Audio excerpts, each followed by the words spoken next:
Assalamualaikum warahmatullahi wabarakatuh.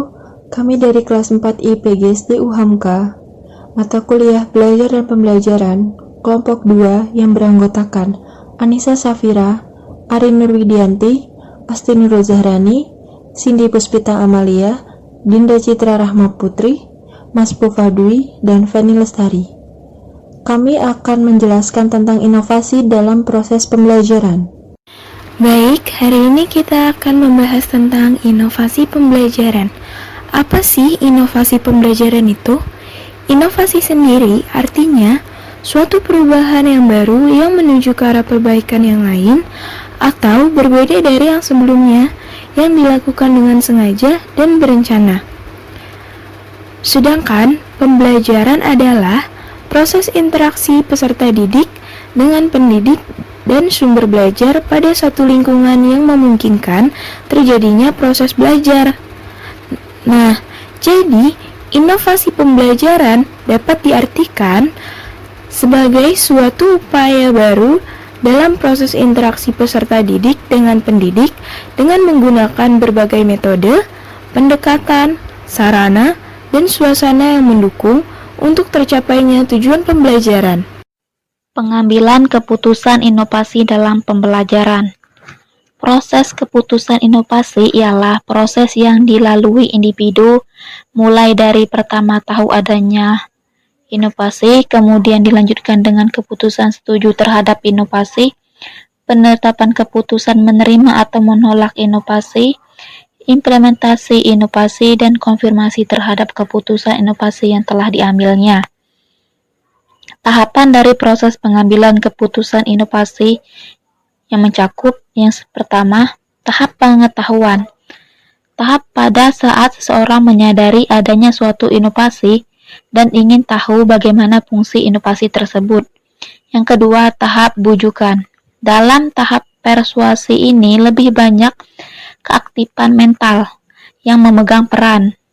Seseorang akan berusaha mengetahui lebih banyak tentang inovasi dan menafsirkan informasi yang diterimanya. Yang ketiga, tahap keputusan. Tahap keputusan dari proses inovasi berlangsung jika seseorang melakukan kegiatan yang mengarah untuk menetapkan, menerima, atau menolak inovasi. Yang keempat, tahap implementasi. Tahap implementasi dari proses keputusan inovasi terjadi apabila seseorang menerapkan inovasi. Dalam tahap implementasi ini berlangsung keaktifan baik mental maupun perbuatan. Yang kelima, tahap konfirmasi. Dalam tahap konfirmasi ini, seseorang mencari penguatan terhadap keputusan yang telah diambilnya, dan ia dapat menarik kembali keputusannya jika memang diperoleh informasi yang bertentangan dengan informasi semula.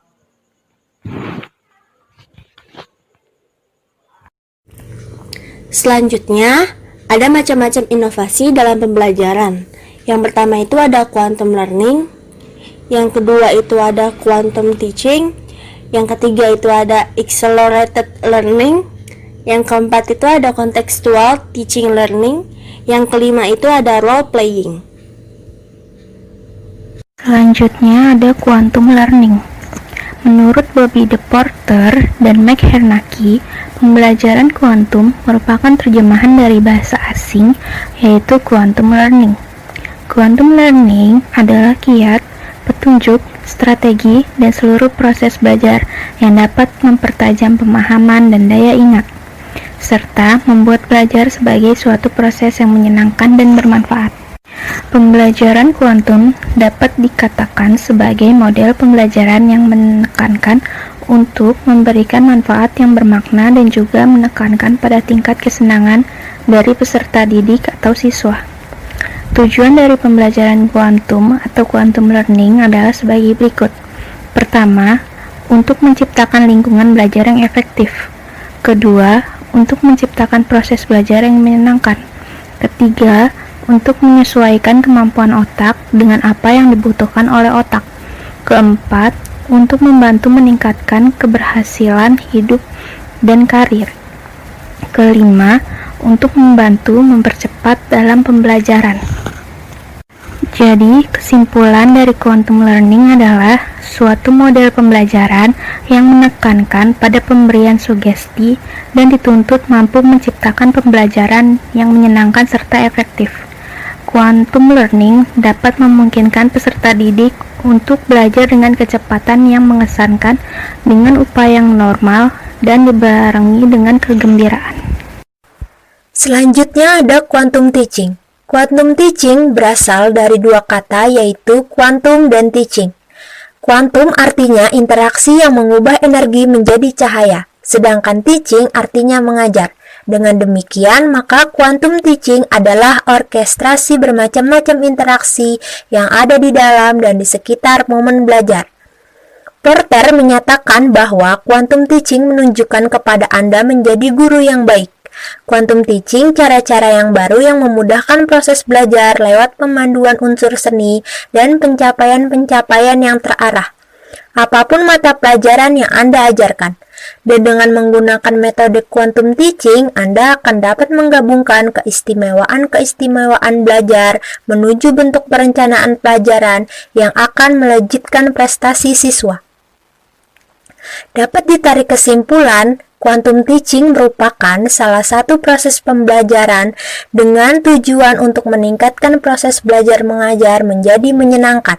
Pembelajaran quantum teaching mencakup petunjuk untuk menciptakan lingkungan belajar yang efektif, merancang pengajaran, menyampaikan isi, dan memudahkan proses belajar.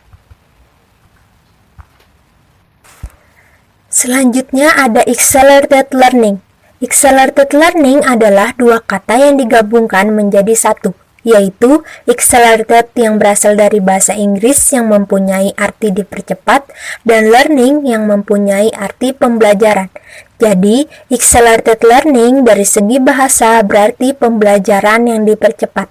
Sedangkan secara terminologi, model pembelajaran accelerated learning, pembelajaran yang dipercepat, adalah suatu pola yang digunakan dalam pembelajaran yang didesain sedemikian rupa sehingga dapat menggugah kemampuan belajar peserta didik, membuat belajar lebih menyenangkan dan lebih cepat. Cepat di sini diartikan dapat mempercepat penguasaan dan pemahaman materi pelajaran yang dipelajari, sehingga waktu yang dibutuhkan untuk belajar lebih cepat. Materi pelajaran yang sulit dibuat menjadi mudah, sederhana, atau tidak bertele-tele, sehingga tidak menjadi kejenuhan dalam belajar. Karena keberhasilan belajar tidak ditentukan atau diukur lamanya kita duduk untuk belajar, tetapi ditentukan oleh kualitas cara belajar kita. Prinsip-prinsip model pembelajaran accelerated learning, pembelajaran yang dipercepat. Yang pertama, belajar melibatkan seluruh pikiran dan tubuh. Artinya, belajar tidak hanya menggunakan otak, sadar, rasional, memakai otak kiri, dan verbal, tetapi juga melibatkan seluruh tubuh atau pikiran dengan segala emosi, indera, dan syarafnya. Murid diajak terlibat penuh dalam proses belajar mengajar. Belajar bukan mengumpulkan informasi pasif, tapi menciptakan pengetahuan secara aktif. Yang kedua, belajar adalah berkreasi, bukan mengonsumsi. Pengetahuan bukanlah sesuatu yang diserap oleh peserta didik, melainkan sesuatu yang diciptakan oleh peserta didik. Yang ketiga, kerjasama membantu proses belajar. Artinya, semua usaha belajar yang baik mempunyai landasan sosial. Suatu komunitas belajar selalu lebih baik hasilnya daripada beberapa individu yang belajar sendiri-sendiri, karena kerjasama di antara mereka mempercepatnya. Kerjasama dapat menghilangkan hambatan mental akibat terbatasnya pengalaman dan cara pandang yang sempit. Yang keempat, pembelajaran berlangsung pada banyak tingkatan secara simultan. Belajar bukan hanya menyerap satu hal kecil pada satu waktu secara linear, melainkan menyerap banyak hal sekaligus. Yang terakhir, emosi positif sangat membantu peserta didik. Perasaan menentukan kualitas dan juga kuantitas belajar seseorang. Perasaan negatif menghalangi belajar, dan perasaan positif mempercepatnya. Selanjutnya ada contextual teaching learning. Pembelajaran kontekstual atau Contextual Teaching Learning atau biasa disingkat CTL merupakan konsep pembelajaran yang menekankan pada keterkaitan antara materi pembelajaran dengan dunia kehidupan nyata, sehingga peserta didik mampu menghubungkan dan menerapkan kompetensi hasil belajar dalam kehidupan sehari-hari. Dari konsep tersebut, ada 3 hal yang harus dipahami. Yang pertama, pembelajaran kontekstual menekankan kepada proses keterlibatan siswa untuk menemukan materi. Artinya, proses belajar diorientasikan pada proses pengalaman secara langsung. Yang kedua, pembelajaran kontekstual mendorong agar siswa dapat menemukan hubungan antara materi yang dipelajari dengan situasi kehidupan nyata. Artinya, siswa dituntut untuk dapat menangkap hubungan antara pengalaman belajar di sekolah dengan kehidupan nyata. Yang ketiga, pembelajaran kontekstual mendorong siswa untuk dapat menerapkan pengetahuannya dalam kehidupan. Artinya, pembelajaran kontekstual tidak hanya mengharapkan siswa dapat memahami materi yang dipelajarinya, tetapi bagaimana materi itu dapat mewarnai perilakunya dalam kehidupan sehari-hari. Zawarik tahun 2008 mengemukakan 5 elemen yang harus diperhatikan dalam pembelajaran kontekstual, yaitu pertama, pengaktifan pengetahuan yang sudah ada. Artinya, apa yang akan dipelajari tidak terlepas dari pengetahuan yang sudah dipelajari. Kedua, pemerolehan pengetahuan baru dengan cara mempelajari keseluruhan dulu, kemudian memperhatikan detailnya. Ketiga, pemahaman pengetahuan baru. Artinya, pengetahuan yang diperoleh bukan untuk dihafal, melainkan untuk dipahami dan diyakini, yaitu dengan cara menyusun konsep sementara, melakukan sharing untuk memperoleh masukan dan tanggapan dari orang lain, dan melakukan revisi dan mengemukakan konsep. Keempat, mempraktikkan pengetahuan dan pengalaman tersebut dalam kehidupan sehari-hari. Dan yang terakhir, melakukan refleksi terhadap strategi pengembangan pengetahuan yang dipelajari.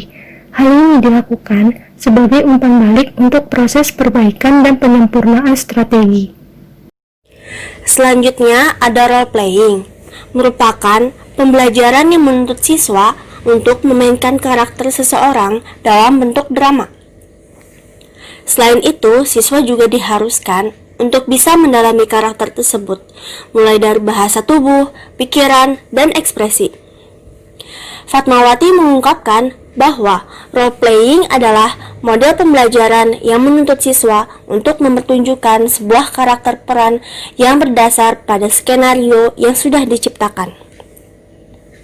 Misi utama dari role playing adalah untuk mencapai kompetensi dasar yang sudah ditetapkan dalam pembelajaran. Dan dapat disimpulkan bahwa model role playing atau bermain peran adalah model yang menuntut siswa untuk melaksanakan karakter atau sifat atau peran khusus dengan cara interaksi dengan lingkungan sekitar. Model ini bisa bermanfaat bagi siswa agar mereka bisa memiliki variasi dalam belajar dan bisa untuk mengatasi rasa jenuh dalam proses pembelajaran yang sedang berlangsung. Dengan penjelasan dari kami, semoga bermanfaat untuk kalian. Mohon maaf bila ada salah-salah kata. Wassalamualaikum warahmatullahi wabarakatuh.